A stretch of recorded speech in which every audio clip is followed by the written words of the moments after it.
Hi, and thank you for giving your time to Unlimited Seating. I'm your host, Sanila Samuel. Every episode, we bring to you a role model who shares her journey in an easy flowing, candid conversation. We talk about early childhood influences, career choices, and how they've navigated through biases and life in general to get to where they are at today. Through these conversations, Unlimited Seating aims to inspire, educate, and build a community that promotes and celebrates inclusion and diversity in a world where female leaders are still an exception and not the norm.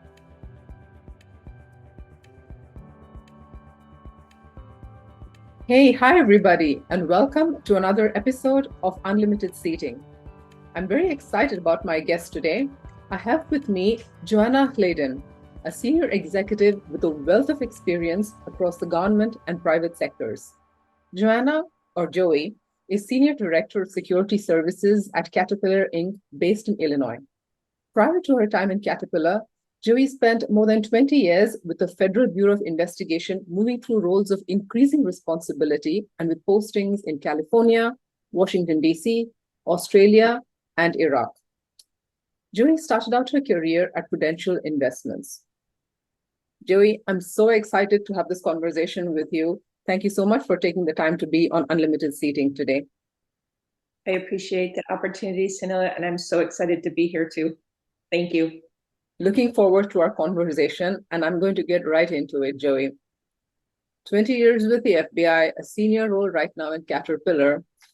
I know that you started out graduating with a degree in marketing and business, and then you started out your career in the investment space, financial services with Prudential.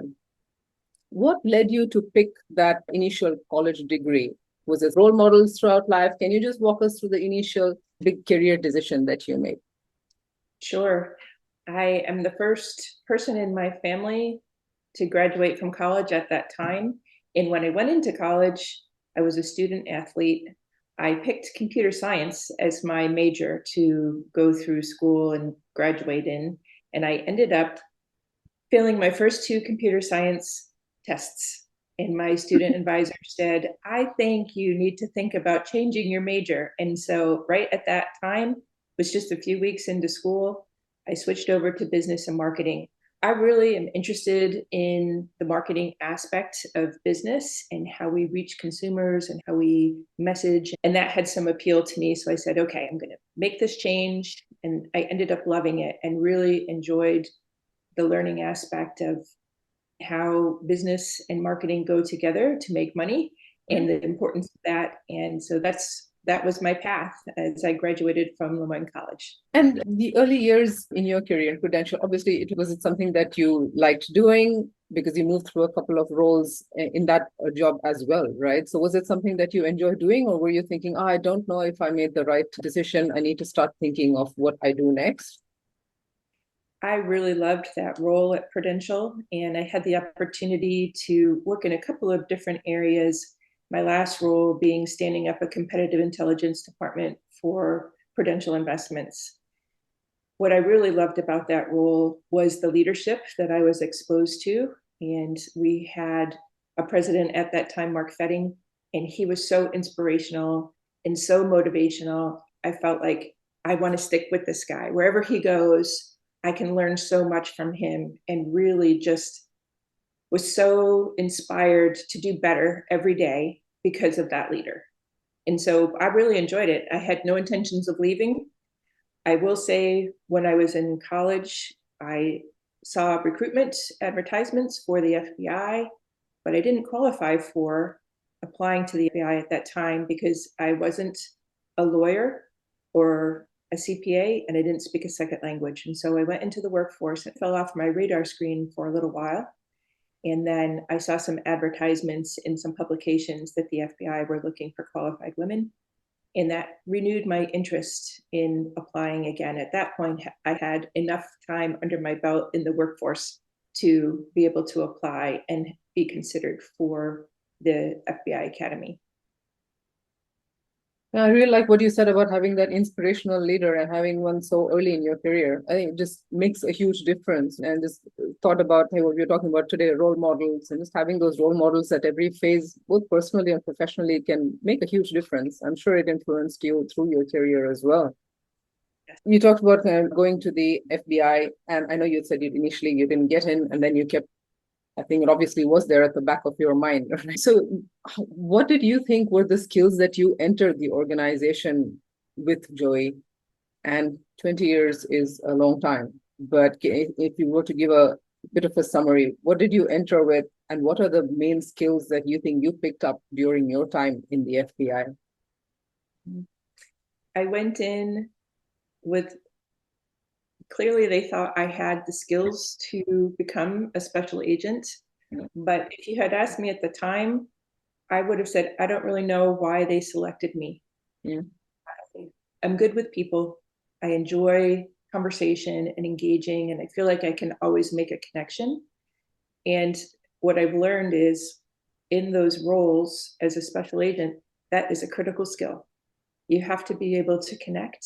You have to be able to elicit information. You have to be able to build rapport in a space where it may be quite uncomfortable for the person you're talking to.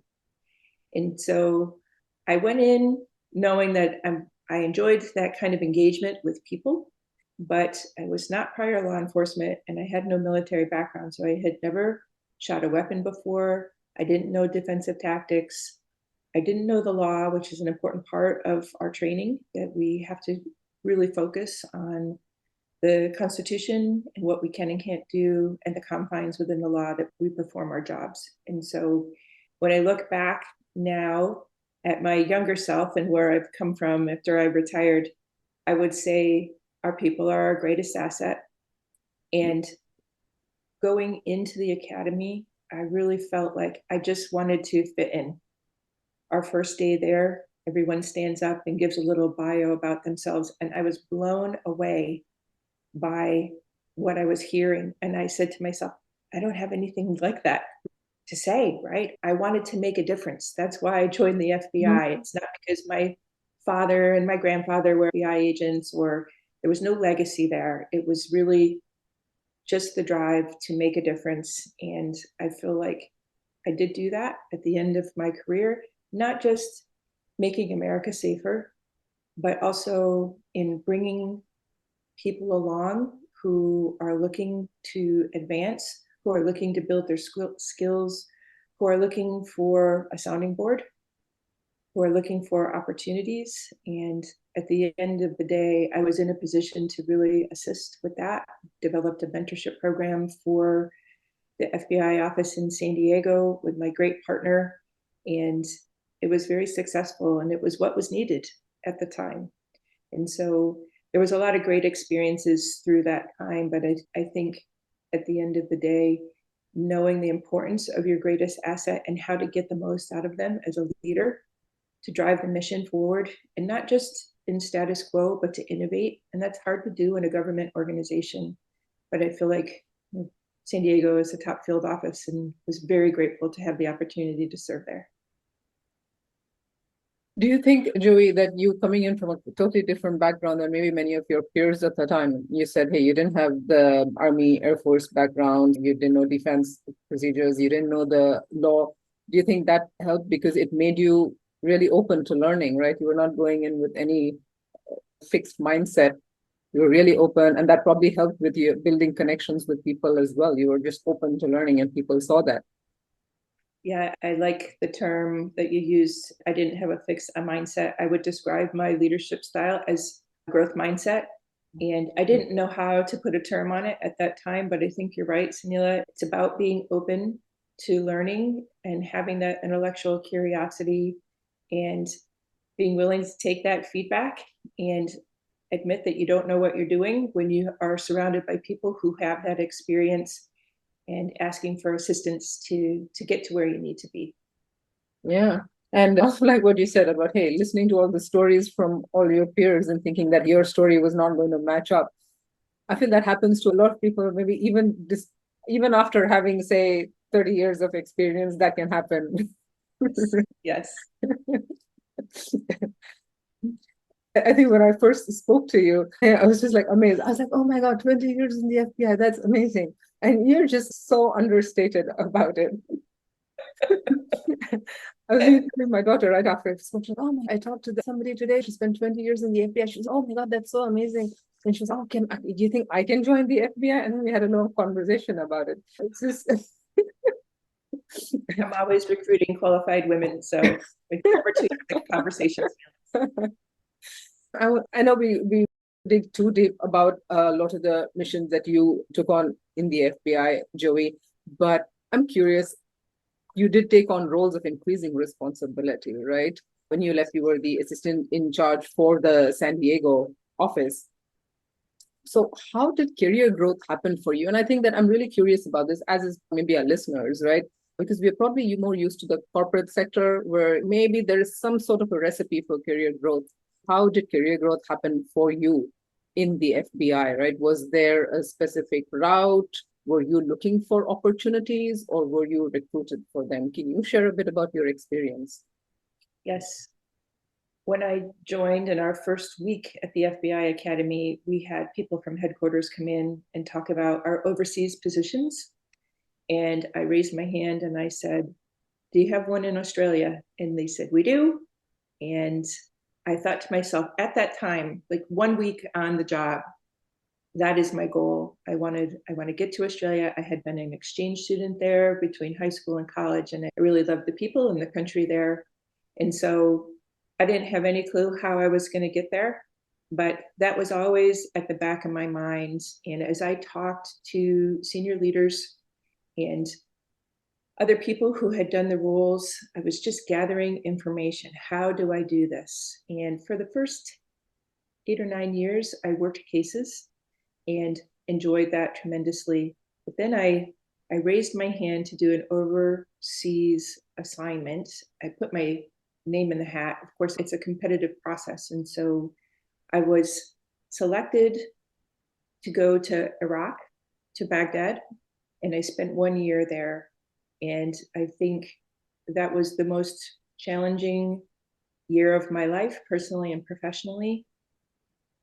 But at the end of the day, coming out of that, I said to myself, if I can do that and succeed in the mission, I can do any job that the Bureau has. I really felt strongly about my conviction of being able to execute in whatever environment now that I would be in coming back to the United States.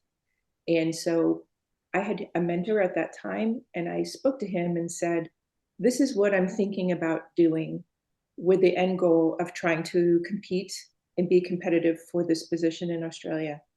And he talked me through the pros and cons and was a supporter of me.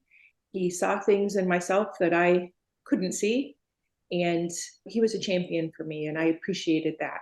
And so I come back from that time away, and I was struggling with reintegrating back into normal life for a number of reasons. And I can't compare myself to anything that any of our military members go through, but having not been in a war zone previously or any experience to that, I had PTSD coming home.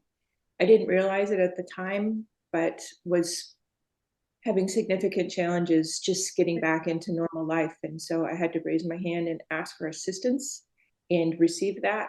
And I think that helped make me a stronger, better person. And also recognizing that it's okay to ask for help, not just when you're having challenges like that, but in an environment where you're looking to seek out new opportunities or looking for job advice or looking for feedback and accepting that readily, which is something that I didn't do before. I think fast forward a few years later and the position in Australia came up. I applied for it and I didn't get it. I said, okay, because it's a very competitive position, like maybe 100 people would put in for that position.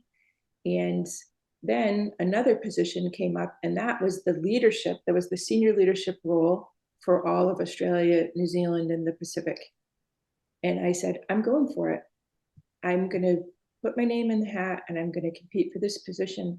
And I got the position. Great. And was no one was more surprised than me, to be honest. And I sat there, I remember getting the phone call, and I just spun around in my chair after I hung up the phone and said, oh my goodness, I cannot believe that this has happened all these years. I've worked for this goal and I've gotten it. And what have I gotten myself into? That was the next question immediately. But it was a very fulfilling role. And at that time, I still had that same mentor who had also been overseas and was really giving me good guidance and advice. And it was a challenge in its own way. I'm a single parent. I brought my 2-year-old over there with me and juggling this big job, parenting and having to travel and all of that. But it was a great opportunity for her. And I look back at that and say that helped me launch to the next position I had in senior leadership in San Diego as assistant special agent in charge.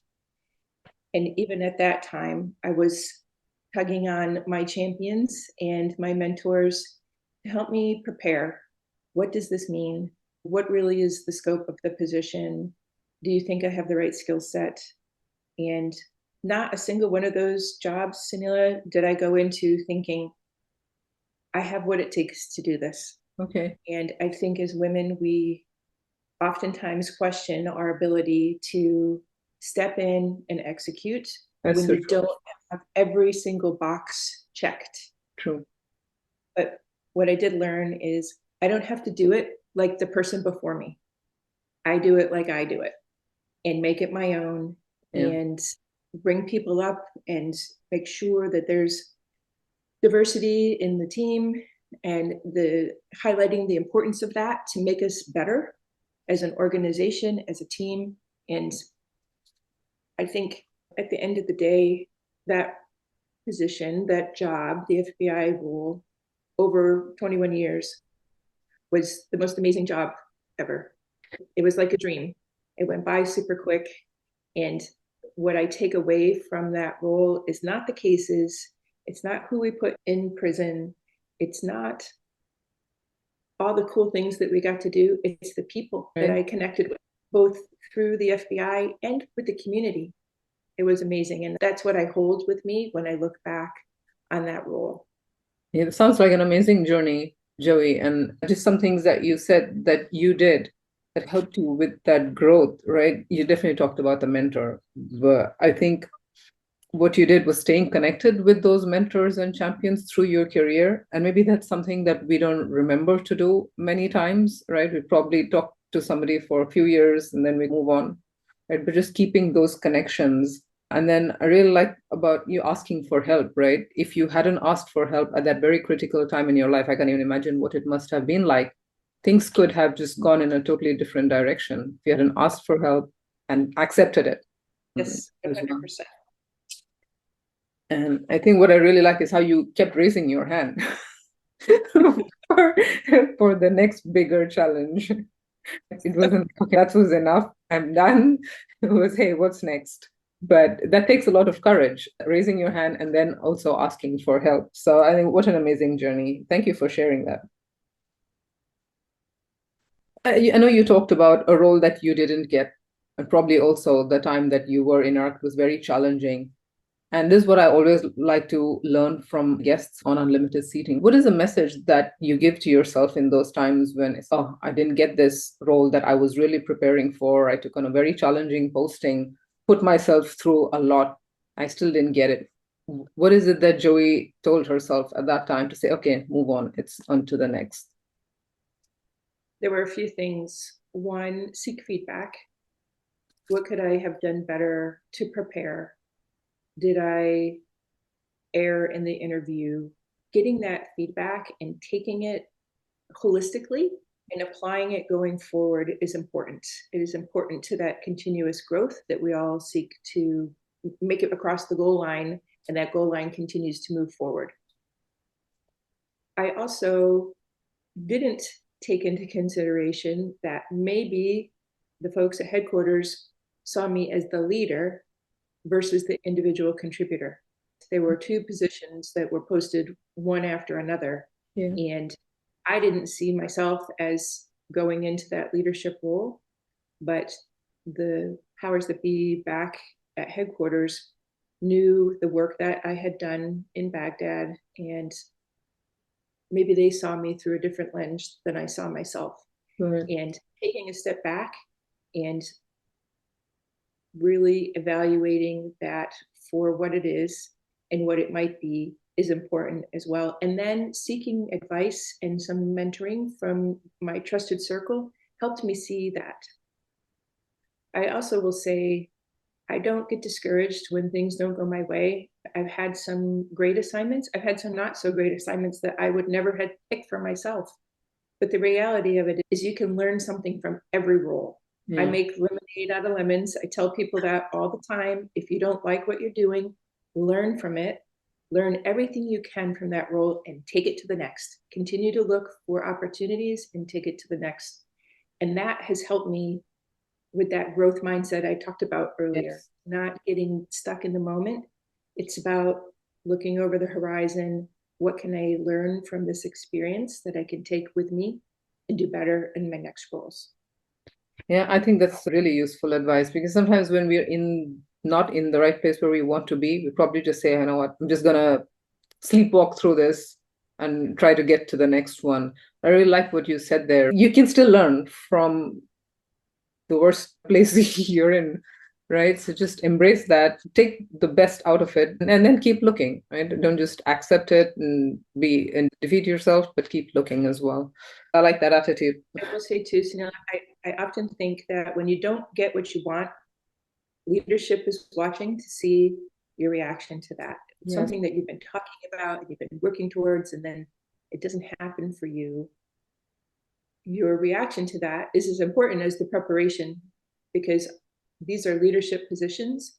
And is this the type of person you want leading a team when things don't go their way? Great point. I had a couple of instances recently where I really said that this hasn't gone well, but it's about, hey, how do you move on and go to the next one? It's an important part of growth. And are you showing the right growth? Great point.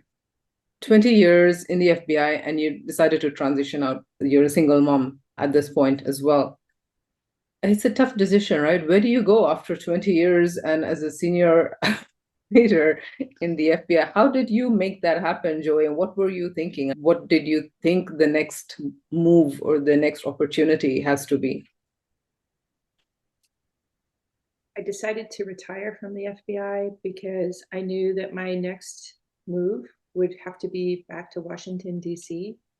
And with a young daughter, as a single parent, I knew that I would not be able to do the job to my satisfaction and to the expectation and still parent in the way that I needed to do it. My daughter is my priority. And so it was a difficult decision at the time, but I knew it was one that I had to make. And so I said, I'm retiring. I did not have a job lined up. I said I would give myself some time to figure out what I wanted to do, because when you have done that role for a long time, you say to yourself, how does this translate into private industry? How do I take these skills and move them into private industry? And I didn't know how to do that. So I had a mentor that I was working with separately who was external to the FBI. Okay. And he hooked me up with an HR professional who helped me get my resume together, who helped me understand what this interview process in the corporate world looks like. Yeah. I interviewed for one position, I did not get it. And I said to myself, that must not be the job for me. And then I was looking on one of the social media sites and I saw this position available at Caterpillar, and I read through the posting and the qualifications, and I said, and that sounds just like my experience. And so I looked through who I knew, LinkedIn, and I had a connection there, someone who I had worked indirectly for when I was in Australia. And I reached out to that person and I said, I'm really interested in this role. I'd like to talk more about it and see if Caterpillar would be a good fit for me as Yeah. well. And I went through that process, and turns out I was not hired for that role. I was hired for a different role. And at first I was a little bit like, it's not what I wanted. And then I said to myself, but I have the skill set to build something new, which what this role was at a 100-year-old company, do something brand new. Yes. And I was excited about that. And so I feel very blessed to work for such a great organization. And the transition went really well. They have a great foundation, like their values and action align to what I need morally as a person for Yeah. the organization that I'm working for. And so I made the leap and we left San Diego. We moved to Illinois, and it's been a huge change, but a really positive one for my daughter and I in so many ways. Yeah, I think it's a really good story, right? Because sometimes I think as parents, when we come to that point where I need to prioritize family, and some point we think, oh no, I just can't keep doing what I am doing, so this is the end of the road. But I really like the way you approached it, right? You built the right experience. And then it was that time when you had to make that decision. It was not like this is the end of the road. It's about what do I want to do next? Where's the right opportunity? I think that's just something that all of us need to learn from. Probably you can't find a best solution all the time, but it doesn't have to be the end of the road if there is a time when you need to make that priority and choose. Right? You still try to look for an opportunity that works in some way. So Yeah, I it think absolutely it's takes something powerful. courage. Yeah, it takes courage to make the leap. I think you're happy you did that. I am. Yes. Joey, you shared a bit about feedback, right? I think over the years, there's probably a lot of feedback that you've received. What's the toughest feedback you ever received, and what did you do with it? I will say in general, the toughest feedback that I receive is what I received yesterday. Okay. I look at feedback as a gift, Sanila. I think it takes courage to provide feedback, both positive and in for growth. And so I always express appreciation for it. And then I like to settle on it for a little bit. What does this mean? Because sometimes it's given in the moment, Yeah. sometimes it's after a long project or whatever it may be. I think as you as you look at the feedback that you receive, you start seeing consistencies in that. There's probably some better reflection, inner reflection that you need to really hone in on to start evaluating change. To answer your specific question, I will say when I was in Australia, and that's a long way to be away from the flagpole. We're like 10,000 miles away from headquarters and kind of operating in your own zone and relying heavily on our headquarters personnel to facilitate execution. And the feedback I got was, you're really being a pain and asking so many questions, following up. And in the moment, I said, but I need these answers to keep the balls rolling that we have with our partners. Yeah. Not really looking at the 360. So I was just looking at myself, Sanila, and I think when you get that type of feedback, you have to look at the other person too and the impact you are having by your actions. And that was an eye-opening experience for me to say, oh, I didn't realize I'm just in my tunnel. Okay, why aren't you giving me back what I need? And not realizing he had 8 other big overseas offices that he's also handling and Okay. having to answer similar questions to. And in the moment, it was like a stab of a needle. But then you said, okay, I get it. I need to look more broadly at what I'm doing and how that's impacting and make some adjustments. I like a lot of what you said around the 360 and getting something that's the messaging is consistent. It's time to just reflect.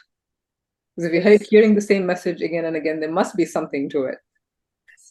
So taking that time to reflect is important. These days, I think you say, hey, thank you for the feedback, but then you forget it and do nothing about it. But taking that time to reflect and saying, should I be thinking of doing something differently? And if it's consistently coming from 2 or 3 different places, then probably yes. So clearly you acted on the feedback. I did. And I try now regularly when I get feedback to share what I'm receiving. So there's some accountability Yeah. by someone other than me that I'm making the appropriate adjustments or changes or whatever the case may be. Yes. And so my team now gets that I share it back out when we get our employee insight surveys. I push it back out to say, here's where we need to work on together as a team, because myself, some of those comments are directed to me, which I adjust and I share them. And then, but we have accountability together to, if I'm not acting appropriately or I'm doing something that I shouldn't be, or I could be improving on fill in the blank, I need that team effort to bring it back to me. Very true. And someone closing that loop as well, that, hey, I heard what you said, this is what I've done. I think it's really helpful. All of the varied experiences, Joey, I'm going to ask you about Joey's leadership style. How has it evolved through the years? I will say my very first leadership role, both at Prudential and then at the FBI, I said to myself, I hope they don't realize I don't know what I'm doing. And just tried to fake it till you make it and figure it out as I was going along and pulling on my levers to help me get to where I needed to be, thinking I needed to know everything. Then after I moved out of my first line leader roles, I said to myself, I don't need to know everything. My team is my asset. I asked them to help me, get me up to speed, help us grow together and get better together. Yeah. And I found that's a much better approach than coming in thinking you know what you're doing. Yeah. And people say she doesn't know what she's doing. And so that was a hard lesson to get to, but I think that's been my approach since I implemented that right along. And I've had to stand up and start new teams many times. I've been pulled in as a leader of an existing team, which there would be maybe some animosity around that. Just saying, I need your help. Help me learn. Yeah. I want to meet with each of you. I want to know what's working. I want to understand what's not working. How can we make change to get that over the hump, and really embracing it as a team effort versus I'm the leader and what I say has to be done. Because in this day and age, especially with remote global teams, that's not a successful leadership approach. The other thing, I have a leadership philosophy. It's a one-page leadership philosophy that when I come on to a new team, I share that out with everyone. And it covers things like I see everyone as a leader within their own sphere of influence. And I expect that you are taking those steps to continue to grow that leadership effort and making us better as a team. It talks about treating everybody with dignity and respect. It talks about innovation, and everybody has so many good ideas. I'm not the good idea fairy. Bring them forward. Let's talk about them. How can we implement this to create efficiencies for our stakeholders and for ourselves? And so there's 10 or 11 things on there, but I feel like that sets the tone with the team. Mm-hmm. They know what to expect from me and what I'm expecting from them as we continue on our journey together. And that growth mindset is something I continue to hone in on with my team. I've shown videos, I've talked about it. Yeah. It's important, not just individually, but to increase that diversity of thought across the team, not being afraid to fail. Everybody makes mistakes, and as long as we learn from them, we're not doing the same thing over and over. That's the direction we need to be heading in. And so that's my leadership style now. And I often ask more questions than I do doling out advice or direction, which is a 180 from what it was when I was a brand new leader. I love that growth. And I really like the concept of sharing your leadership philosophy very transparently with the team, right? It's setting the stage. You said no surprises, and it holds you accountable as well as the team. So I think that's a really good practice, something that I am going to put into my notes for the future. I feel I could talk to you for another, but I'm conscious of your time. I really love listening to your journey, right? You said that you were the first person in your family to graduate from college. And then what a journey you've had. And I think that maybe that was the reason to spur you on for keeping on raising your hand and taking on new challenges all the time, because it seemed like you really happily did that. But if I were to ask you, Joey, what would your theme song, or if you were to write a book, what would the title of your book be? Why? I think my book title would be Unconventional Choices, because I have made many throughout the years in my professional career, and I would never have realized the opportunities, the doors that they opened when I was first making the choice. And I would say I'm a risk taker with the information that I have, right? I will make a decision and then I can always reflect back and change. But certainly there's been a number of unconventional choices that I have made. And I really look back with wide eyes and say, wow, I would never have thought that this would come from that, including sitting here across from you, having this podcast. And I think my song would be The Middle by Jimmy Eats World. And that really, it hits home with me, talking about doing your best, not worrying about what others think. And that really is how I flow through life. And from becoming a single mother to going to Baghdad to being the first woman in the FBI Australia office to lead it, and then even coming here to Caterpillar and doing what I do. And I look back at that and say it's been an amazing journey, and I want my daughter to see it's okay to step forward and be a little scared and know you can succeed beyond what you ever thought you could. Amazing. I'm sure she's learning that from her mom every single day. Thank you.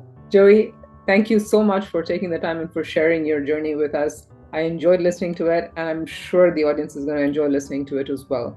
Thank you so much. Thank you, Sanila. It's been a pleasure. I appreciate your invite. Of course. You're welcome back anytime, by the way. Thank you. Thank you for staying with us for another episode of Unlimited Seating. Unlimited Seating is available on all major podcast directories, and you can also watch us on our YouTube channel. Please do share your feedback.